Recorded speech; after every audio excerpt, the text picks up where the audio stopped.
ഡോക്ടറെ എനിക്ക് വെള്ളപ്പൊക്കം ഉണ്ട് ഡോക്ടറെ, വണ്ണം വയ്ക്കാൻ പറ്റുന്നില്ല ഡോക്ടറെ, ഭയങ്കര വീക്കായിട്ട് ഫീൽ ചെയ്യുന്നുണ്ട്, ഇച്ചിങ് ഉണ്ട് ഡോക്ടറെ എന്ന് പറയുന്ന കുറേ പേഷ്യൻ്റ് ഉണ്ട്.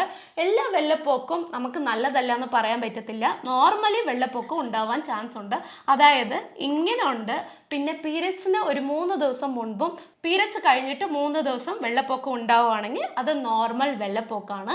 ഇല്ല ഡോക്ടറെ എനിക്ക് എപ്പോഴും ഉണ്ട്, പാൻറ്റീസ് ഫുള്ളും വെള്ളപ്പൊക്കം വരുന്നുണ്ട്, ചിലപ്പം എനിക്ക് പാഡ്സ് യൂസ് ചെയ്യുന്നുണ്ടെന്ന് പറഞ്ഞിട്ട് ചില പേഷ്യൻ്റ് വരാറുണ്ട്. അതുപോലുള്ളവർക്ക് ഇങ്ങനെ കേട് പോലെ വെള്ളപ്പൊക്കം ഉണ്ടാവാൻ ചാൻസ് ഉണ്ട്. അങ്ങനെ ഉണ്ടെങ്കിൽ നിങ്ങൾക്ക് ഇൻഫെക്ഷൻ വരാൻ ചാൻസ് ഉണ്ട്.